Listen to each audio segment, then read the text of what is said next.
Hi, Business Math. Mrs. Crashar here. We're going to go over the 4-5 practice problems, debt management. So let's look at number 1. The previous balance on Josiah Evanston's credit card is $675.29. His card has an APR of 12% with finance charges applied with a monthly periodic rate to the previous balance. He made $175 in new purchases this month. His minimum payment is 3% of his current balance, rounded to the nearest whole dollar. What are his periodic finance charges? Well, let's remember we take finance charges. To calculate that, we need the previous balance times the rate, the periodic rate, times 1. Okay? So he has an APR of 12%. Let's calculate that first. 12% divided by, since it's a monthly periodic rate, we have to divide by 12. So we get 1%, which as a decimal is written as 0.01. All right, so let's start with his previous balance. Finance charge is going to equal previous balance 675.29 times 0.01 times 1. When we do that calculation, we get $6.75.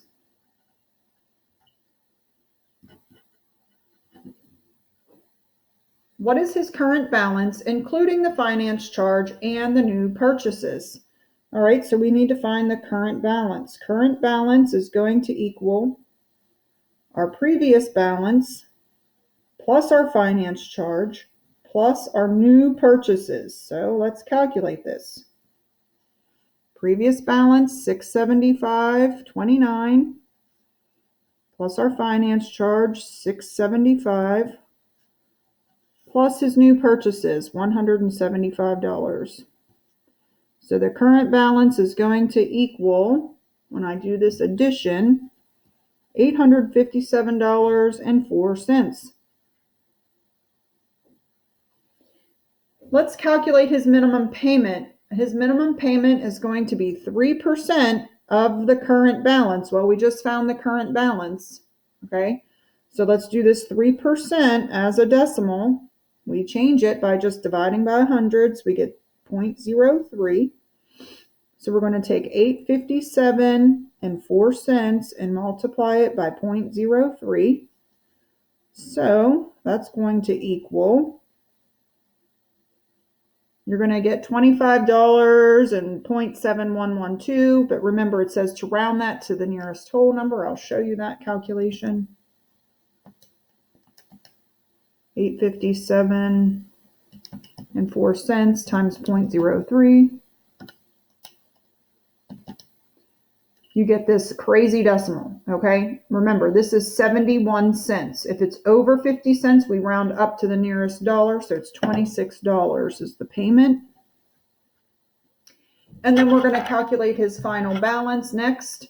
So we're going to take the current balance, 857.04, and subtract off that 26.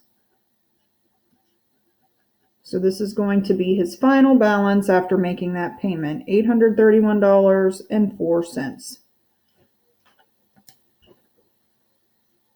Okay, number 2 is one of those pesky chart problems. All right, so let's read it.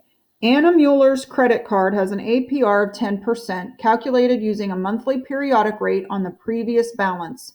Her minimum payment is 2%, rounded to the nearest whole dollar. Complete the table below, assuming Anna makes the minimum payment each month. And look at this, she's going to make a $50 purchase every month. Okay, so let's use our percent first. 10% divided by 12 is going to give us our percent, 0.8333. Let's write that down, 0.8333. And let's change that. Remember, this is still a percent. Let's change that to a decimal by adding 2 zeros. And we go 6 places here, okay? So we're going to be multiplying our finance charge, this is the rate we're going to use. And then let's figure out our payment percent. It says 2%. Divide that by 100, and that's going to be 0.02 is the number we're going to use to calculate the payment. Okay, for time purposes, I've already done these amounts. So when I do this multiplication, I get $4.17. Now I add these three numbers together to get my current balance, which would be $554.17. Now I multiply this current balance times my payment rate to get the payment. And it's whole dollars, okay? So whatever decimal you get, you're rounding it to the nearest whole dollar. This one's 11. So we're subtracting. And in this one, we get $543.17. This amount goes to the next month's previous balance. So we write $543.17, and we're going to do it all over again. We're going to multiply these two numbers to get our finance charge. And in this one, it's $4.53. Then we add these three values, and we get $597.70. We take this amount, our current balance, and we multiply by the payment rate of 2% to get our payment. This one's $12.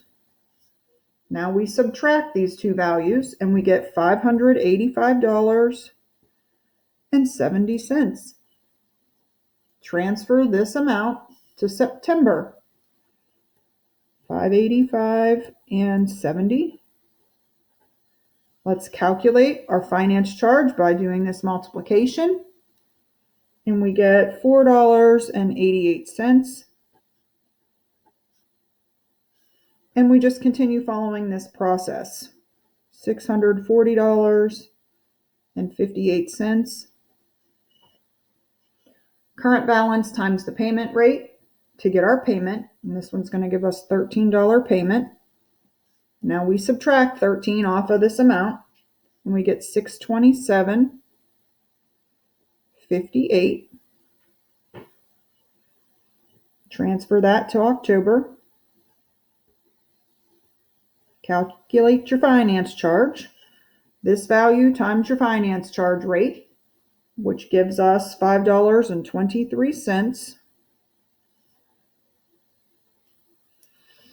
Add these three amounts, and we get $682.81. Multiply by our rate to get our payment amount, and this time it's going to go to $14, and we're going to get our balance of $668.81. Transfer that to November. Calculate. We get $5.57. Add these three values to get our current balance, $724.38. Multiply the current balance times the payment rate of 2%, and we get $14 again. Subtract 14 from $724.38, so we get $710.38.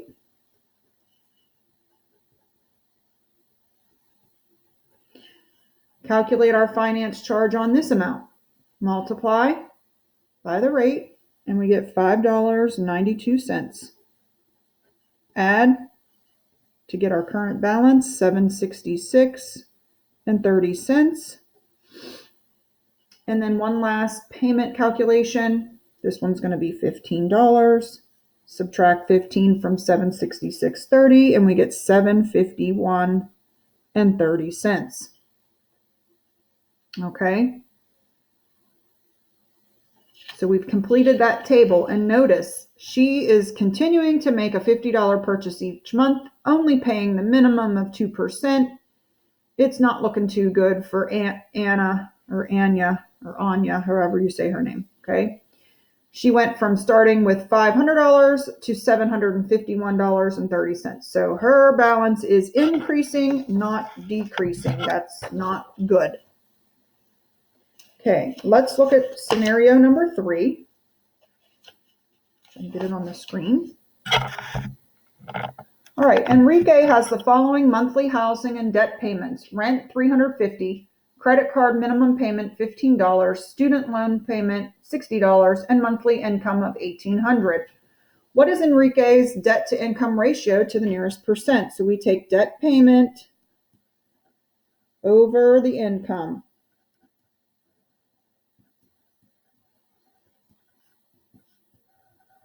And in this one, okay, we're going to add up $350, $15, and $60, and we get $425 over the income of $1,800.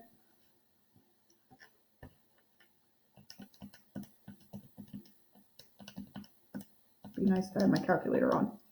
Keep shutting off. All right, so this gives me a decimal 0.236. Multiply that by 100 and round to the nearest whole number. So this would make this 23 a 24 because that's a 0.6. Okay, so that would be 24%. That's not bad. He's still pretty healthy. All right, let's look at number 4. Shauna has the following housing and debt payments: house payment $600, credit card minimum payment $50, a car loan $125, monthly income is $2,000. What is Shauna's debt to income ratio to the nearest percent? Same thing, we're going to debt payment over income.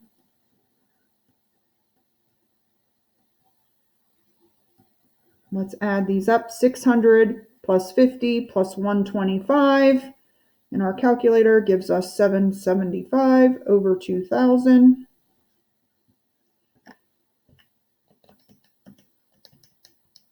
And we get 0.3875 times 100. So we're at 37 3/4. So that rounds up to 39%. Okay, she's getting close to being in a bad situation. Once you hit 40%, you're in a little bit of trouble. Okay, another chart problem. Latoya Thompson has a credit card with an APR of 15% calculated using a monthly periodic rate on the previous balance. Her minimum payment is 4%, rounded to the nearest whole dollar. Complete the table, assuming Latoya makes the minimum payment each month. And notice, she's not going to make any new purchases. She's working on paying this debt off, okay? She's increasing from the other lady. She's going to make a little bit more of a payment. So let's calculate her APR as a decimal. We're going to take 15% and divide it by 12. We get 1.25%. Change that to a decimal, 0.0125. So that's what we're multiplying by in this column. Okay, and then 4%, if you take 4% and you divide it by 100, you get 0.04. So that's what we're going to calculate here in this column for calculating her payment. And remember, we're rounding this to the nearest whole dollar. Okay, so when I do this multiplication, my finance charge is $625. We add, so we get $506.25. We're going to calculate the payment.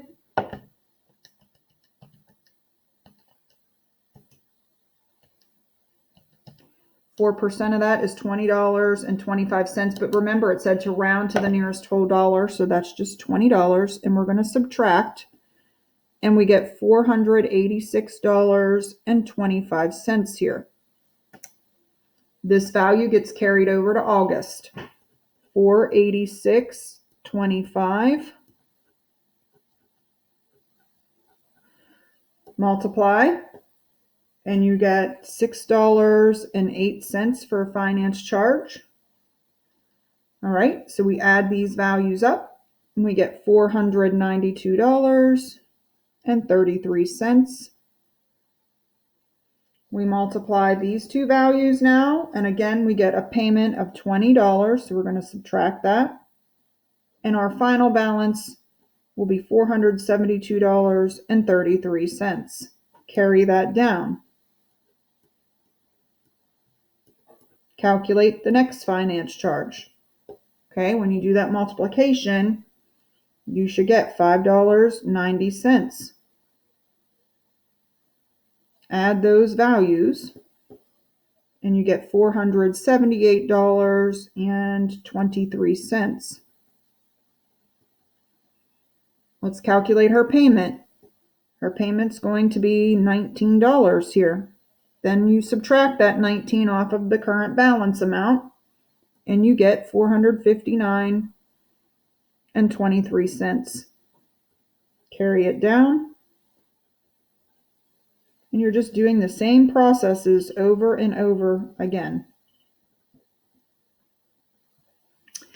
I think you should pause the video and try to get these values on your own independently, and then restart the video and check your work.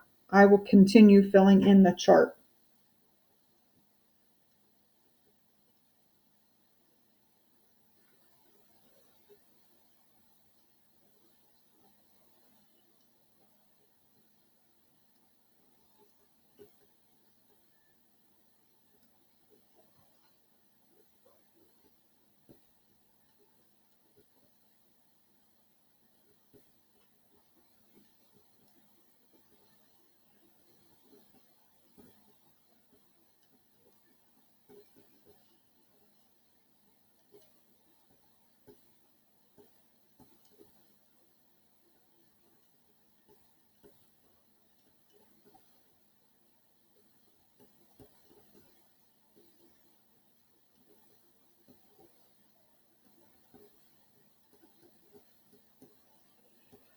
Okay, so her ending final balance for the month of December was $420.96.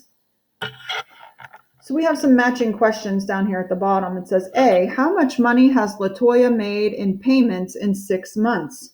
So you're just going to take these amounts and add them up. So 20 plus 20 plus 19 plus 19 plus 18 plus 18.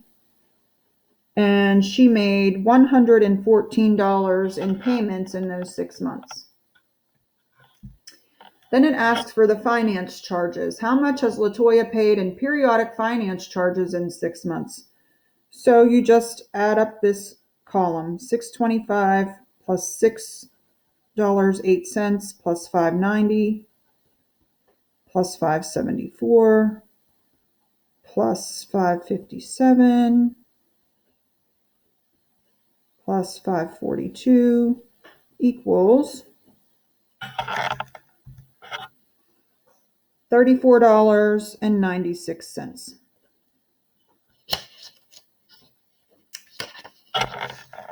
And then we have, I'm just going to leave this up here. We have, how much of the balance has she paid off in 6 months? Okay, so what we have to do is, with our start amount, we have to go back to that chart and look at what we started with. We started with $500 and we ended with $420.96. So we're going to subtract those two values here. 500 minus 420.96. That gives us $79.04. That's what she's paid total in 6 months. Now, to the nearest percent, what percent of her payments went towards paying off the balance? Well, we start with that $79.04, and we're going to divide it by the amount we paid in total. And we found that down here on part B, she paid $114 in 6 months. So we're going to divide this by 114.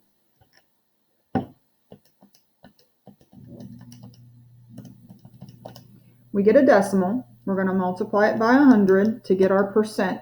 And we're rounding it to the nearest whole number, which is 69%. So 69% of her payments went towards paying off the balance. That's pretty decent. However, I still think 4% minimum payment is not good enough. I think 10% or higher mathematically would be the smarter financial move.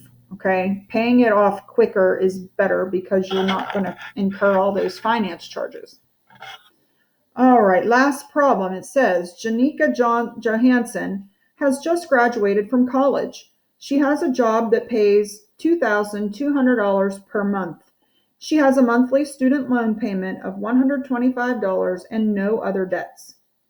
What is the most she can spend on housing without exceeding a debt to income ratio of 36%? Okay, so we don't know what she can spend on her housing. So we'll make that an X. Dollar amount for housing. We're going to use a little bit of algebra here. And remember, our formula is debt payments over the income equals our percent, right? As a percentage, anything over 100. So we're going to change this 36. We know our 36%. We want to keep that, right? And we know that she's making this payment and we know her income. So this is what we can do. We don't know what her housing amount is going to be, but we're going to add that to her loan payment of $125 over her income of $2,200 equals 36% as a decimal, which would be 0.36. Okay? Now, I need to get X by itself here. I see division. I see this value, and I'm going to wrap it in parentheses because I can't separate that yet. This whole value is being divided by 2,200. So I can do opposite operations here. If I see division, I can multiply to get rid of this 2,200. And what I'm going to do is multiply both sides by 2,200. Those cancel out on the left, and I'm left with X plus 125 equals, let's do this multiplication, 0.36 times 2,200 gives me 792. Okay, let's subtract to get X by itself now. So X is going to be 792 minus 125. So she can spend $667 on housing.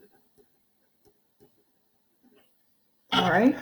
I should add that. She can spend, that's my answer, up to $667 on housing to stay within that 30%, 36% debt to income percent ratio. Okay? I know this is a really involved problem, but you can do it. All right. If you have any questions on these problems or concepts, reach out to me for some help. I hope you've done a good job today. Have a good one.